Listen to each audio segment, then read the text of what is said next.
ان الحمد للہ نحمده ونستعینه من يهده الله فلا مضل له ومن يضلل فلا هادي له ونشهد ان لا اله الا الله وحده لا شريك له ونشهد ان محمدا عبده ورسوله والصلاة والسلام على سید الانبیاء والمرسلین اما بعد فاعوذ باللہ من الشیطان الرجیم بسم اللہ الرحمن الرحیم یا ایہا الذین آمنوا کتب علیکم الصیام کما کتب علی الذین من قبلکم لعلکم تتقون وقال رسول اللہ صلی اللہ علیہ وسلم من کذب علی متعمدا فلیتبوأ مقعدہ من النار وقال رسول اللہ صلی اللہ علیہ وسلم ما من عبد یخطب خطبۃ الا اللہ سائلہ عنہا ما اراد بها صدق اللہ و صدق رسولہ النبی الکریم الامین ونحن علی ذلک لمن الشاہدین والشاکرین والحمد للہ رب العالمین ان اللہ و ملائکتہ یصلون علی النبی یا ایہا الذین آمنوا صلوا علیہ وسلموا تسلیما اللہم صلی علی محمد وعلی آل محمد کما صلیت علی ابراہیم وعلی آل ابراہیم انک حمید مجید اللہم بارک علی محمد وعلی آل محمد کما بارکت علی ابراہیم وعلی آل ابراہیم انک حمید مجید الصلاۃ والسلام علیک یا سیدی یا رسول اللہ وعلی آلک واصحابک یا سیدی یا حبیب اللہ الصلاۃ والسلام علیک یا سیدی یا نور من نور اللہ وعلی آلک واصحابک یا سیدی یا خیر من خلق اللہ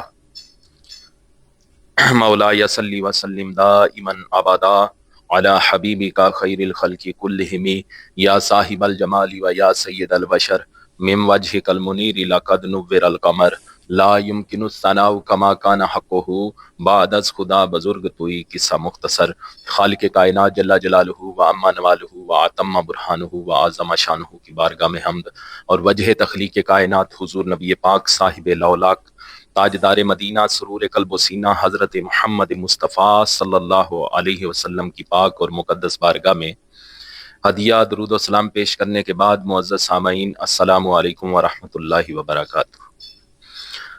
استقبال رمضان المبارک کے سلسلہ میں ہم نے پچھلے جمعۃ المبارک سے گفتگو شروع کی تھی، جس میں میں نے پچھلے جمعۃ المبارک کو قرآن مجید فرقان حمید کی سورہ البقرہ سے آیت نمبر 183 سے لے کے 185 تک کا آپ کو ترجمہ، مفہوم اور مختصر وضاحت سنائی۔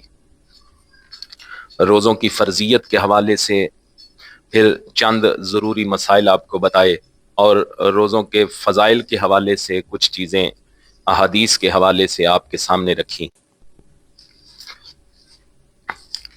اسی گفتگو کو آج ہم آگے بڑھانا چاہتے ہیں۔ آج یا کل ماہ رمضان المبارک کا چاند نظر آ جائے گا۔ اللہ تعالی ہم سب کو اس مبارک مہینے کی برکتیں، رحمتیں، سعادتیں سمیٹنے کی توفیق عطا فرمائے۔ عزیزان من، روزہ کا مقصد صرف یہ نہیں کہ کھانے پینے اور عمل زوجیت سے رک جاؤ، صرف ان 3 چیزوں اور کاموں سے رک جانے کا نام روزہ نہیں، بلکہ روزہ کا مقصد یہ ہے کہ ہم تمام برے اخلاق اور بد اعمال سے بھی رک جائیں۔ آپ پیاس سے تڑپ رہے ہیں، بھوک سے بےتاب ہو رہے ہیں، آپ کو کوئی دیکھ بھی نہیں رہا، ٹھنڈے پانی کا جگ اور لذیذ خوشبودار کھانا پاس رکھا ہوا ہے، لیکن آپ ہاتھ بڑھانا تو کجا، آنکھ اٹھا کر دیکھنا بھی گوارا نہیں کرتے۔ اس کی وجہ صرف یہی ہے نا کہ ہمارے رب کا حکم ہے۔ اب رمضان المبارک میں جب حلال چیزیں اپنے رب کے حکم سے ہم نے ترک کر دیں، تو وہ چیزیں جن کو ہمارے رب نے ہمیشہ ہمیشہ کے لیے حرام کر دیا ہے، تو وہ چیزیں غیر رمضان میں ہم کیسے کر سکتے ہیں؟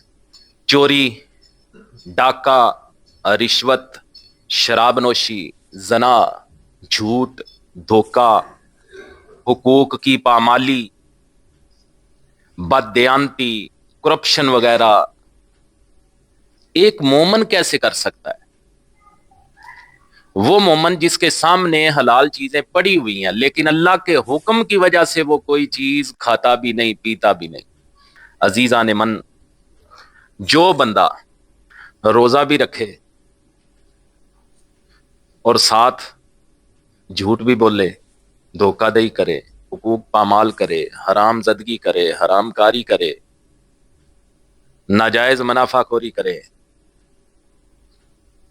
حرام کی کمائی کمائے، ساتھ اس نے روزہ بھی رکھا ہو، اگر کوئی ایسا کرے گا تو اس کے لیے نبی کریم صلی اللہ علیہ وسلم نے بڑی سخت تنبیہ فرمائی ہے۔ آقا کریم صلی اللہ علیہ وسلم نے فرمایا، بخاری شریف 1903 نمبر حدیث مبارکہ، حضور کریم صلی اللہ علیہ وسلم نے فرمایا، من لم یدع قول الزور والعمل به فلیس للہ حاجۃ فی ان یدع طعامہ وشرابہ۔ حضور فرماتے ہیں جس نے جھوٹ بولنا نہیں چھوڑا تو اللہ تعالیٰ کو اس کے کھانا پینا چھوڑنے کی بھی کوئی ضرورت نہیں۔ حضور فرماتے ہیں جو کھانا پینا چھوڑ رہا ہے، جس نے روزہ رکھا ہوا ہے، اگر وہ روزے کے ساتھ جھوٹ بول رہا ہے تو حضور فرماتے ہیں کہ جس نے جھوٹ بولنا نہیں چھوڑا، اللہ کو اس کا کھانا پینا چھوڑنے کی بھی کوئی حاجت نہیں۔ بخاری شریف 37 نمبر حدیث مبارکہ ہے، بالکل شروع میں آقا کریم صلی اللہ علیہ وسلم نے فرمایا، من صام ایمانا و احتسابا غفر لہ ما تقدم من ذنبہ۔ حضور صلی اللہ علیہ وسلم نے فرمایا جو بندہ اللہ کی رضا کے لیے روزے رکھے، اللہ تعالیٰ اس کے پچھلے سارے صغیرہ گناہ معاف فرما دیتا ہے۔ یہ روزوں کی برکت ہے۔ جنت میں ایک خاص دروازہ ہے، یہ وہ دروازہ ہے جو صرف روزہ داروں کے لیے مختص ہے، اس سے صرف روزہ دار گزریں گے۔ اس دروازے کا نام ہے باب الریان۔ آقا کریم صلی اللہ علیہ وسلم ارشاد فرماتے ہیں، فَإِذَا دَخَلَ آخِرُهُمْ أُغْلِقَ فَلَمْ يَدْخُلْ مِنْهُ أَحَدٌ۔ حضور صلی اللہ علیہ وسلم نے فرمایا جب آخری روزہ دار اس باب ریان سے، جو باب الریان ہے جس سے صرف روزہ دار گزریں گے، آقا کریم صلی اللہ علیہ وسلم فرماتے ہیں جب آخری روزہ دار داخل ہو جائے گا تو اسے بند کر دیا جائے گا، اس کے بعد کوئی اس سے داخل نہیں ہوگا۔ پتہ چلا کہ روزہ ایک ایسی عبادت ہے کہ یہ عبادت کرنے والے جو لوگ ہیں، جو روزہ دار ہیں، ان کے لیے جنت میں داخلے کے لیے اللہ تعالیٰ نے الگ ہی ایک دروازہ رکھا ہوا ہے۔ پھر روزے کا اور قرآن کا بڑا گہرا تعلق ہے۔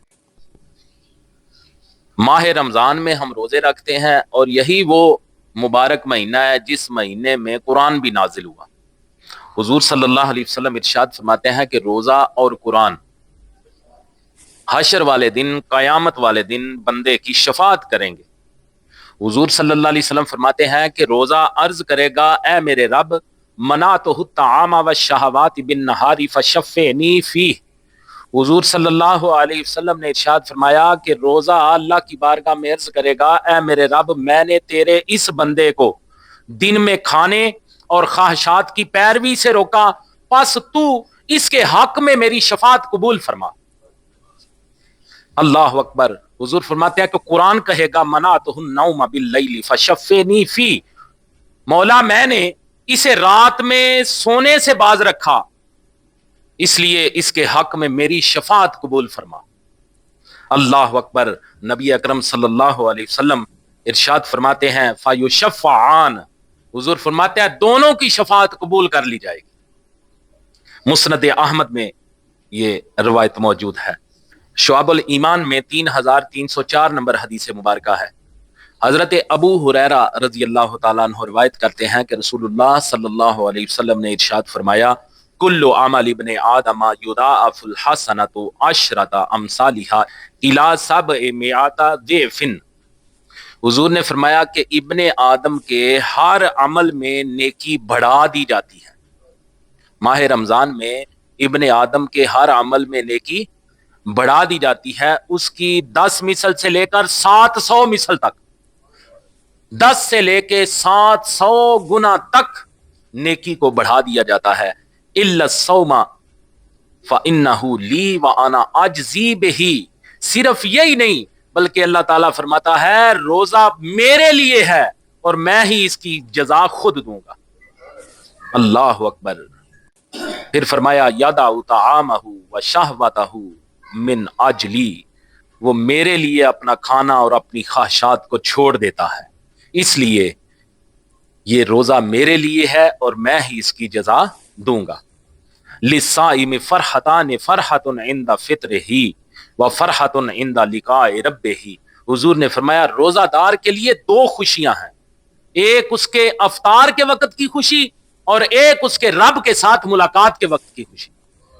اللہ اکبر. پتہ چلا کہ جو بندہ روزہ رکھتا ہے اس کے لیے یہ خوشخبری ہے کہ اللہ تعالیٰ اسے اپنا دیدار بھی عطا فرمائے گا، اپنی لقاء سے سرفراز فرمائے گا. والا خلوف فم الصائم اطیب عند اللہ من ریح المسک الصوم جنۃ الصوم جنۃ. حضور صلی اللہ علیہ وسلم فرماتے ہیں اور روزہ دار کے منہ کی بو اللہ کے ہاں مشک کی خوشبو سے عمدہ ہے، اور روزہ ڈھال ہے، روزہ ڈھال ہے. دیکھیں منہ کی بدبو، روزہ دار جب پچھلا وقت ہوتا ہے تو اس کے منہ سے ایک مخصوص بو آتی ہے. آقا کریم صلی اللہ علیہ وسلم فرماتے ہیں کہ وہ بو ایسی ہے روزہ دار کے منہ کی کہ اللہ تعالیٰ کو مشک کی خوشبو سے زیادہ پسند ہے. اللہ اکبر. یہ روزے کی عظمت ہے، یہ روزے کی عظمت ہے جو حضور کریم صلی اللہ علیہ وسلم نے بیان فرمائی ہے. پھر فرمایا الصوم جنۃ الصوم جنۃ، روزہ ڈھال ہے، روزہ ایک ڈھال ہے. یہ ڈھال سمجھتے ہیں ہم تلوار کے ساتھ جو ہوتی ہے دشمن کا وار روکنے کے لیے، برائیوں کے خلاف، نفس کی خواہشات کے خلاف. روزہ ایک ڈھال ہے جو بندے کو برائیوں سے بچاتا ہے، جو بندے کو غلط کاریوں سے بچاتا ہے. جب روزہ آ جاتا ہے تو نفسانی خواہشات سے ڈھال بن جاتا ہے. اللہ اکبر.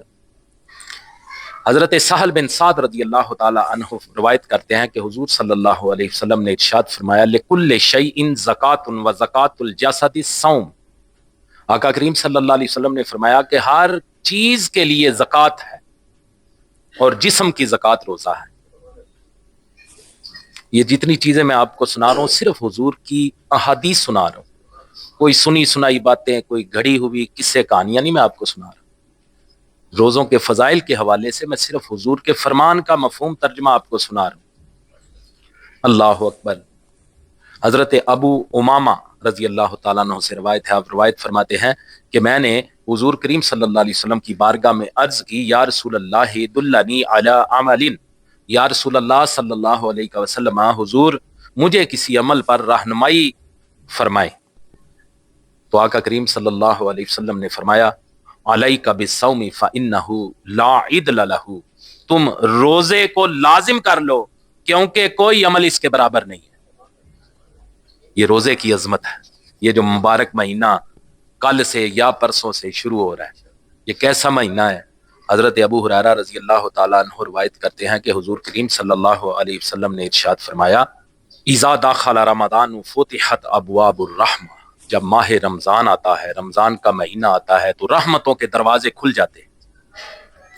وغلقت ابواب جہنم، اور دوزخ کے دروازے بند ہو جاتے ہیں. وسلسلت الشیاطین، اور شیاطین جکڑ دیے جاتے ہیں. رحمتوں کے دروازے کھل جائیں. فیل کریں ہم رمضان شروع ہو جائے تو ہمیں محسوس ہو کہ اللہ تعالیٰ نے ہمارے لیے رحمتوں کے دروازے کھول دیے ہیں، دوزخ کے دروازے بند کر دیے ہیں، شیطانوں کو جھگڑ دیا ہے تاکہ ہمارے لیے نیکیاں کرنا آسان ہو جائے. حضرت جابر بن عبداللہ رضی اللہ تعالیٰ عنہ فرماتے ہیں کہ رسول کریم صلی اللہ علیہ وسلم نے ارشاد فرمایا اعطیت امتی فی شہر رمضان خمسا لم یعطہن نبی قبلی. حضور کریم صلی اللہ علیہ وسلم نے فرمایا کہ میری امت کو رمضان المبارک کے مہینے میں 5 خصلتیں عطا کی گئی ہیں جو مجھ سے پہلے کسی نبی کو عطا نہیں کی گئی. جب نبی کو عطا نہیں ہوئی تو ان نبیوں کی امتوں کو بھی عطا نہیں ہوئی. یہ 5 ایسی خصوصیتیں ہیں، یہ 5 ایسی عظیم نوازشیں ہیں جو حضور سے پہلے کسی نبی اور کسی نبی کی امت کو بھی نہیں ملے. اما واحدۃ فانہ،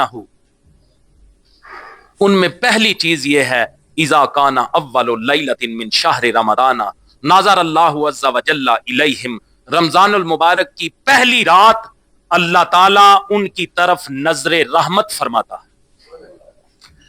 یہ کوئی چھوٹی بات نہیں، اللہ کا نظر رحمت فرمانا یہ کوئی چھوٹی بات ہے. جس پر اللہ اپنی نظر رحمت فرما دے، یہ کتنی بڑی خدا کی مہربانی ہے. آقا کریم صلی اللہ علیہ وسلم فرماتے ہیں کہ جو 5 خصلتیں پچھلے نبیوں کو اور ان کی امتوں کو بھی نہیں ملی، ان میں سے پہلی خصلت یہ ہے کہ رمضان المبارک کی پہلی رات اللہ تعالیٰ ان کی طرف نظر رحمت فرماتا ہے.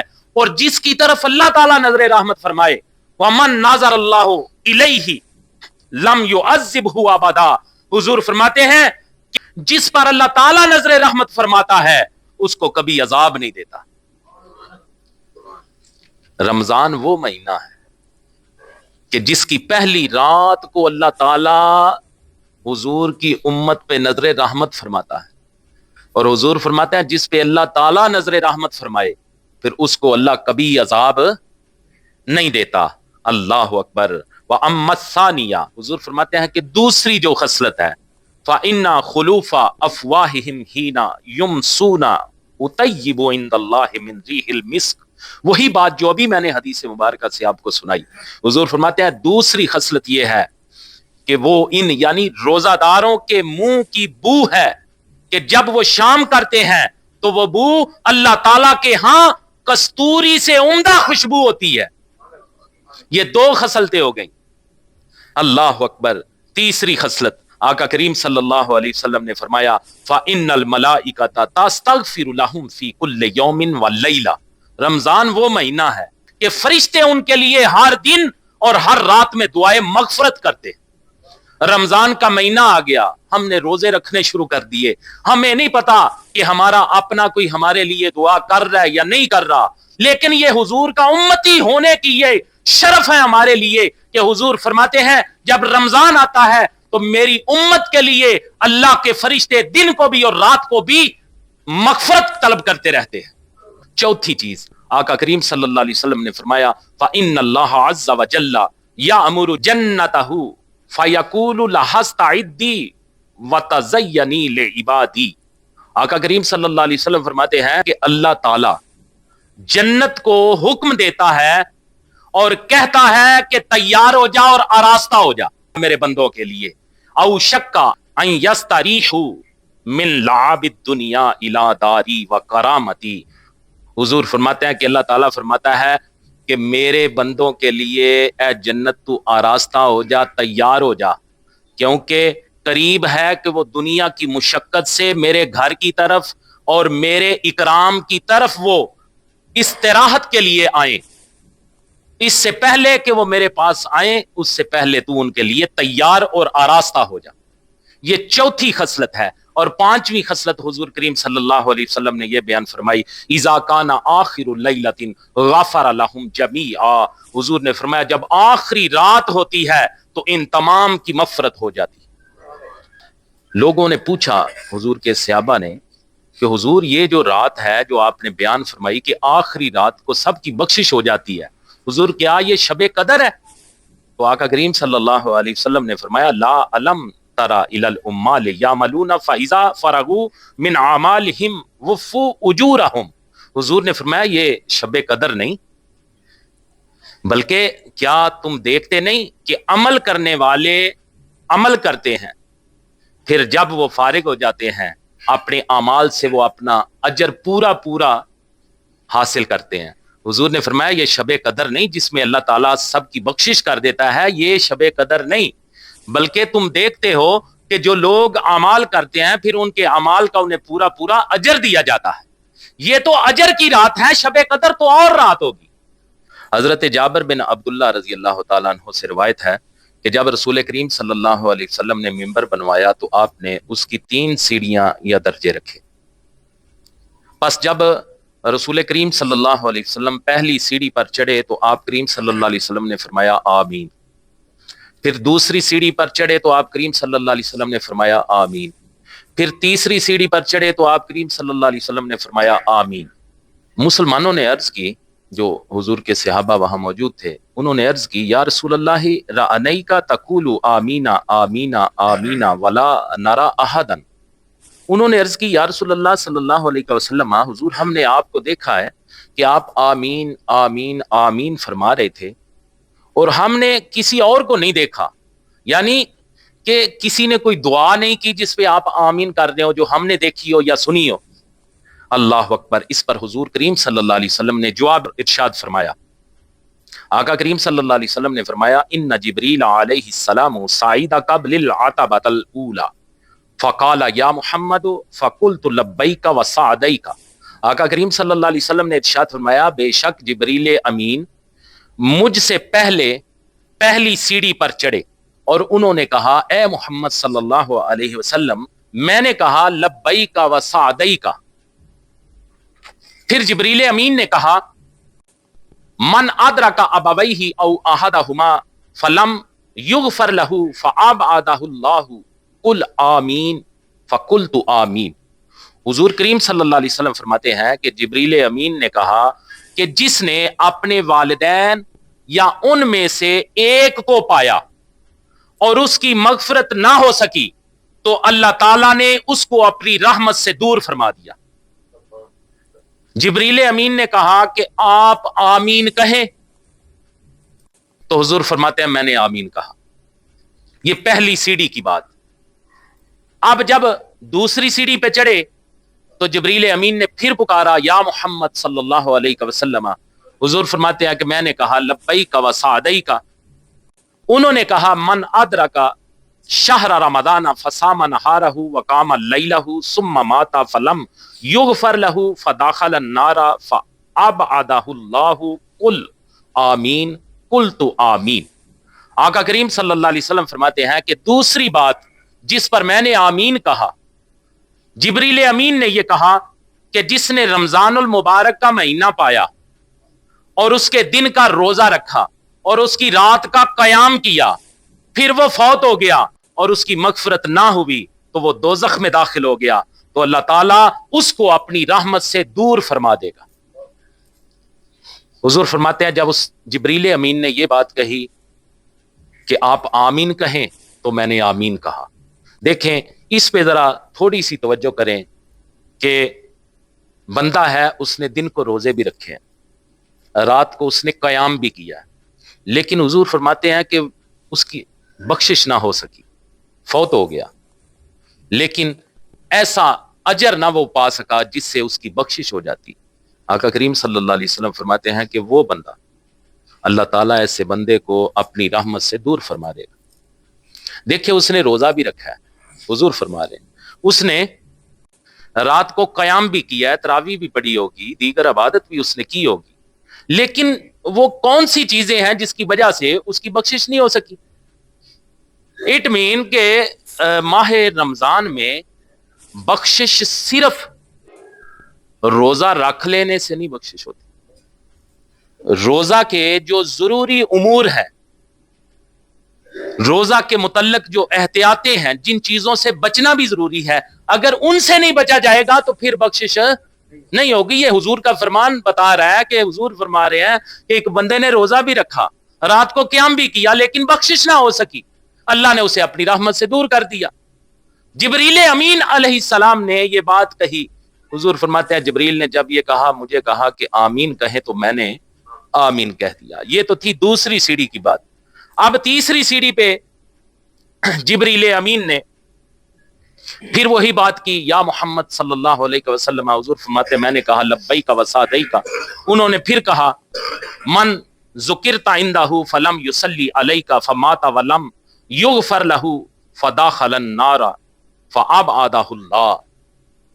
تیسری بات جبریل امین نے یہ بیان کی کہ جس کے سامنے آپ کا ذکر ہو، جس کے پاس آپ کا ذکر ہو، وہ آپ پر درود نہ بھیجے اور وہ مر جائے اور اس کی مغفرت نہ ہو، وہ دوزخ میں داخل ہو گیا اور اللہ تعالیٰ اس کو اپنی رحمت سے دور کرے.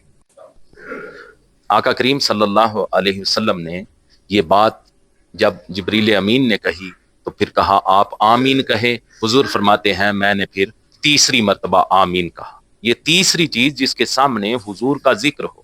پہلی چیز جس نے اپنی زندگی میں اپنے والدین یا دونوں میں سے ایک کو پایا لیکن اپنی بخشش نہ کرا سکا.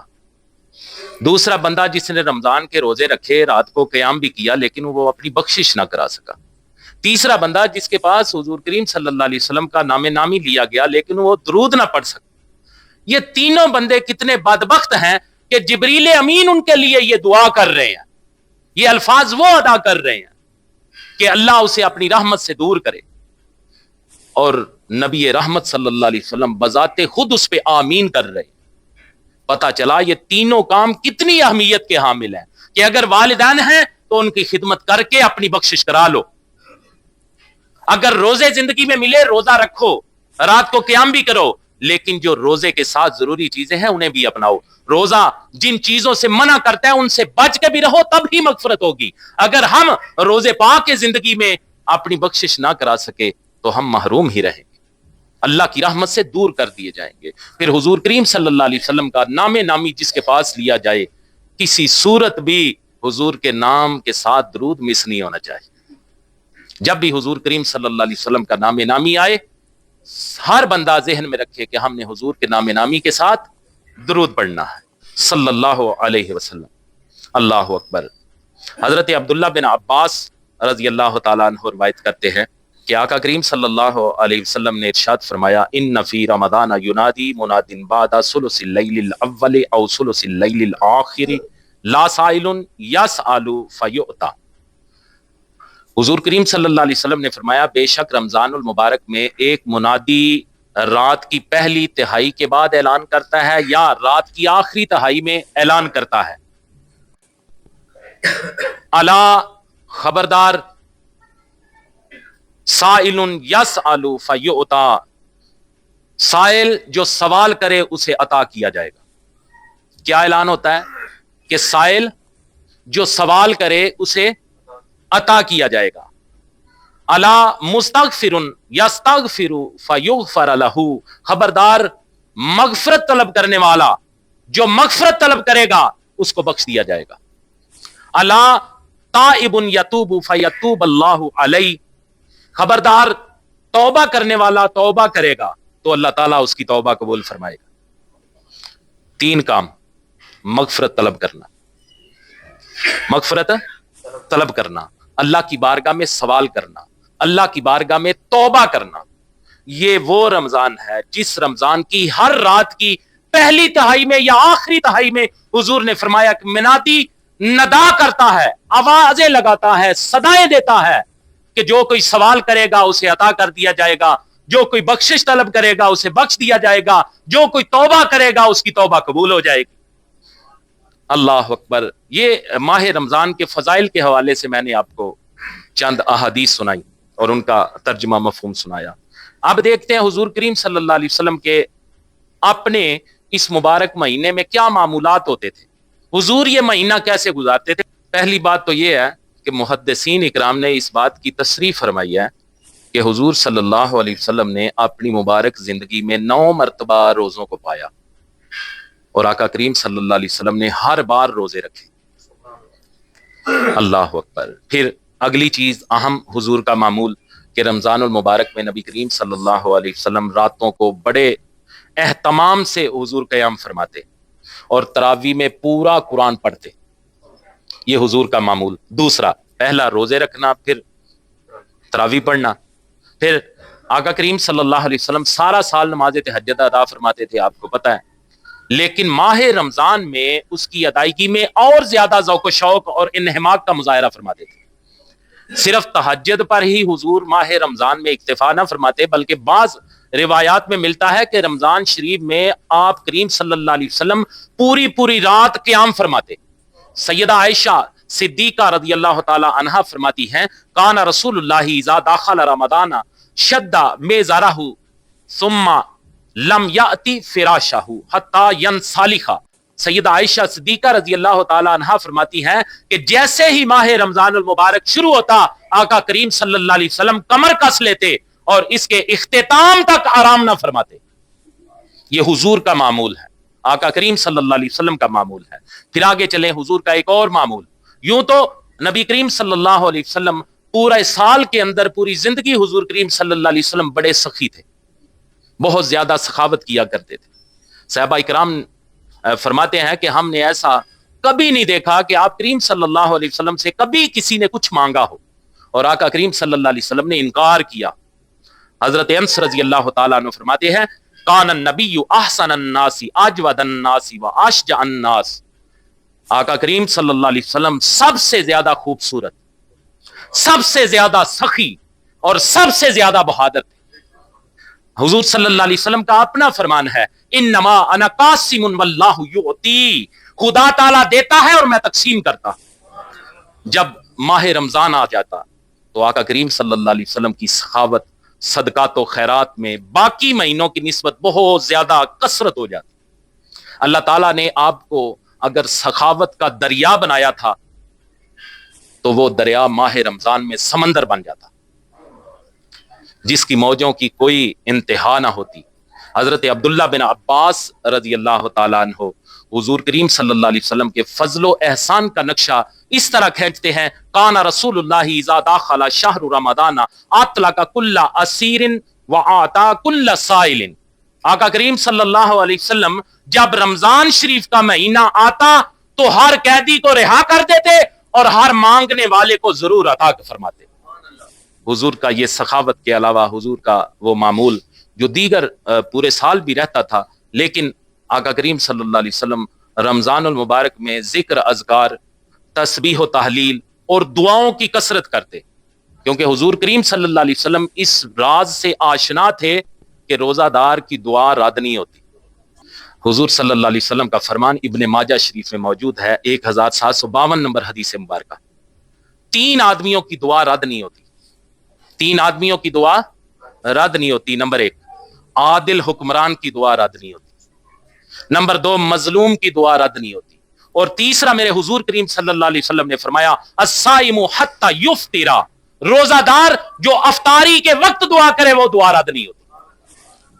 یہ 3 دعائیں رد نہیں ہوتی, عادل حکمران کی, مظلوم کی اور روزہ دار کی. افطاری کے وقت مانگی ہوئی اللہ کی بارگاہ سے دعا حضور فرماتے ہیں رد نہیں ہوتی. نبی کریم صلی اللہ علیہ وسلم کی بعثت کا بنیادی مقصد دعوت و تبلیغ اور تزکیہ نفس تھا.